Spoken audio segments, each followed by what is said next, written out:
ठीक है। अब हम बात करते हैं कि अकाउंटिंग स्टैंडर्ड जो इंडिया में हम फॉलो करते हैं उसका एक ब्रीफ समझते हैं कि एक्चुअल में हो क्या रहा है। प्राइमरी जो आपकी इशूइंग बॉडी है वो कौन सी है? Institute of chartered accountants of India, that is known as ICI.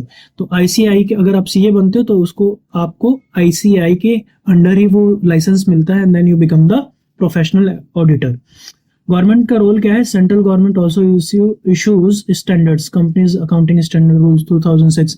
आपके कई सारे स्टैंडर्ड्स जो होते हैं वो कंपनीज एक्ट के थ्रू आते हैं, और कंपनीज एक्ट आपके किसके थ्रू आती है? गवर्नमेंट के थ्रू आती है, जो कि पार्लियामेंट में एक्ट पास किए जाते हैं। उसमें जो भी आपके गाइडलाइंस है, सेट ऑफ इंस्ट्रक्शन है, that has to be followed. जो सेट ऑफ सबसेक्शंस है, सेक्शंस है, that has to be incorporated while doing the और while following the different sets of guidelines और व्हाइल रिकॉर्डिंग द ट्रांजेक्शन। ठीक है। Indian accounting standard जो है वो global international financial reporting standard के बेस पे है। तो बहुत सारे क्लॉजेस जो आपके इंटरनेशनल रिपोर्टिंग सिस्टम में यूज की जाती है उससे रिलेटेड है, इसलिए ये वाइडर स्कोप है इसके पास। जो इंडियन रिपोर्टिंग सिस्टम है उसका वाइडर स्कोप है because it is acceptable in other countries as well, because ये इंटरनेशनल जो रिपोर्टिंग सिस्टम होता है उसके बेस पे है, उससे ये प्रभावित है। और ऐसा क्यों है सर? क्यों हम ऐसा लेके चलते हैं? क्योंकि आईसीआई जो international reporting system, accounting international financial reporting जो सिस्टम है, स्टैंडर्ड है, उसका पार्ट है। आईसीआई भी उसका पार्ट है, वो डिसाइड करता है, वो भी अपने डिफरेंट सजेशंस दे सकता है और उसमें चेंजेस ला सकता है आफ्टर एक्सेप्टेंस बाय ऑल। ठीक है। तो इसीलिए उसने देखा कि ये सेट ऑफ रूल्स है जो पूरा all over the world applicable है, वो इंडिया में भी होने चाहिए, तो उन्होंने कर लिया। और कर लिया तो इससे फायदा ही है क्योंकि इंटरनेशनल जो यूजर्स है they can invest into Indian markets as well. Foreign का पैसा आएगा, फॉरेन इन्वेस्टमेंट आएगा, इंडियन इकोनॉमी के लिए सही है। ठीक है। तो Indian accounting standards is based upon global international financial reporting standards. Clear? Applicability mandatory for various types and sizes of entities, कि ये एप्लीकेबल है और मैंडेटरी तो है ही है, कुछ के लिए तो बिल्कुल गवर्नमेंट ने बोला है कि ये मैंडेटरी है, आपके पास ऑप्शन नहीं है, you have to use it. दूसरे को ऑप्शन हम दे भी देते हैं, एक्सेप्शंस हैं, but for particular types of businesses and sizes these are mandatory rules standards. अब हम समझ लेते हैं कि अकाउंटिंग स्टैंडर्ड्स में और प्रिंसिपल में डिफरेंट क्या है, क्योंकि हमने पढ़ा है। तो देखो यहाँ पे अकाउंटिंग प्रिंसिपल्स की बात करूँ तो ये क्या है? हमने पढ़ा ना, डिफरेंट कॉन्सेप्ट्स होते हैं, डिफरेंट कन्वेंशंस होते हैं, फंडामेंटल अजम्पशन एंड आइडियाज के बेस पे आपके कॉन्सेप्ट्स होते हैं। ठीक है। या कन्वेंशन है जैसे गोइंग कंसर्न हो गया, एक्रूअल बेसिस ऑफ अकाउंटिंग हो गया, मटेरियलिटी हो गया, जहाँ पे हम बात करते हैं कि जो यूजफुल इंफॉर्मेशन है वही शेयर करना है, ऑब्जेक्टिविटी है वहां पे।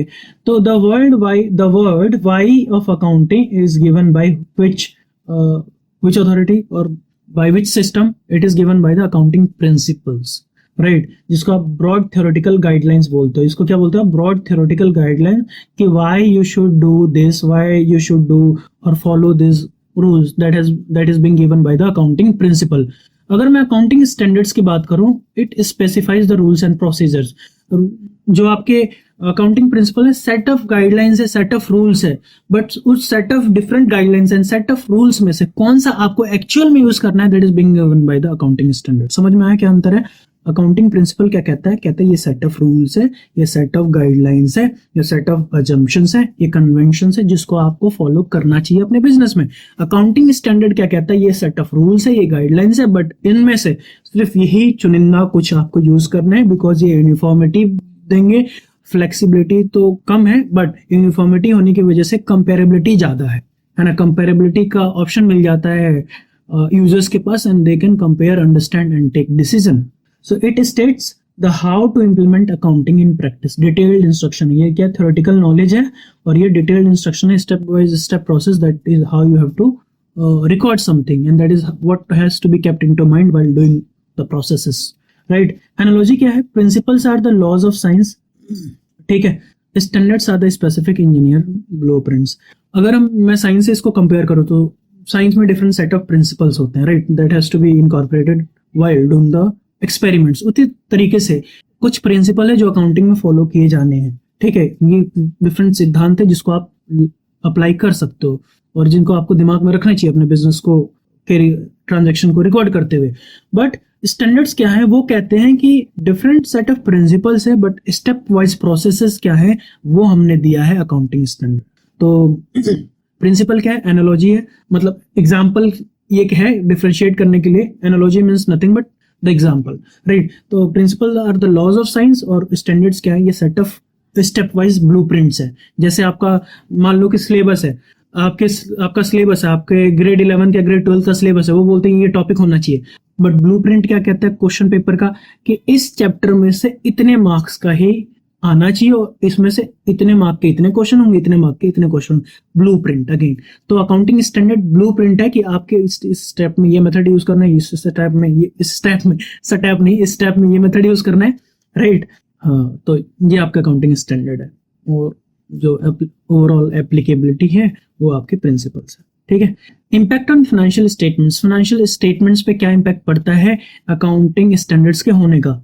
Balance sheet dictates measurement, dictates recognization, कि जो भी आपके इनकम आया है वो इनकम में सारे एक्सपेंसेस क्या है और उसको इनकम में से एक्सपेंसेस माइनस करके हमने प्रॉफिट किया है।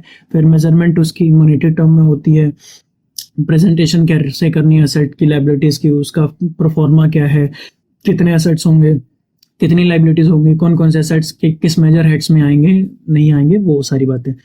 Statement, profit and loss account कैसे बनाना है, उसका परफॉर्मा क्या है, रेवेन्यू रिकग्निशन कॉन्सेप्ट इस पे अप्लाई कैसे होता है, एक्सपेंस मैचिंग क्या होती है कि जो भी एक्सपेंस है वो किस इनकम से मैच करना है, प्रेजेंटेशन ऑफ इनकम और एक्सपेंसेस का प्रेजेंटेशन कैसे करना है, कैसे पता चलता है अकाउंटिंग स्टैंडर्ड से, है ना। फिर ये कहते हैं कि कैश फ्लो स्टेटमेंट जो आपका बनेगा वो अकाउंटिंग स्टैंडर्ड 3 के हिसाब से बनेगा।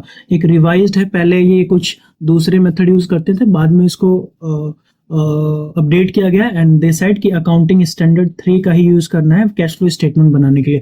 अब आपके लिए कैश फ्लो स्टेटमेंट कुछ नया होगा, बट ये कैश का ब्यौरा देता है एक बिजनेस का कि कैश किन किन एक्टिविटीज से बिजनेस में आ रहा है और किन किन एक्टिविटीज के थ्रू बिजनेस से जा रहा है।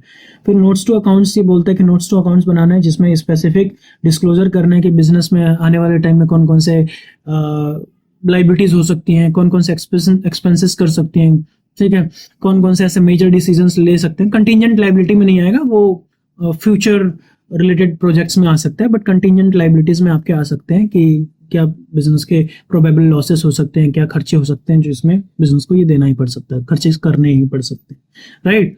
So thank you for being a good listener. I hope कि आपको बहुत अच्छे से समझ में आया हो। स्टिल नहीं आया, मुझे पता है स्पीड थोड़ी ज्यादा है, बट सुनो, आप जब इसको सुनोगे आराम से समझने की कोशिश करोगे, ये बहुत इंपॉर्टेंट है। बिकॉज वीडियो भी मुझे छोटा बनाना था, छोटी वीडियो बनानी थी, ताकि आप लोग भी ये ना कहो कि सर बहुत बड़ी बड़ी वीडियोस आती हैं, तो इसलिए मैंने ये किया। अपार्ट फ्रॉम दैट, वीडियो को लाइक करो, चैनल को सब्सक्राइब करो, एक अच्छा कमेंट दो, मुझे भी मोटिवेट करो, एंड उस मोटिवेशन के साथ मैं आपको और भी अच्छी वीडियोस दे सकूं, ठीक है। Till the next video, bye bye and see you in the next video. Thank you.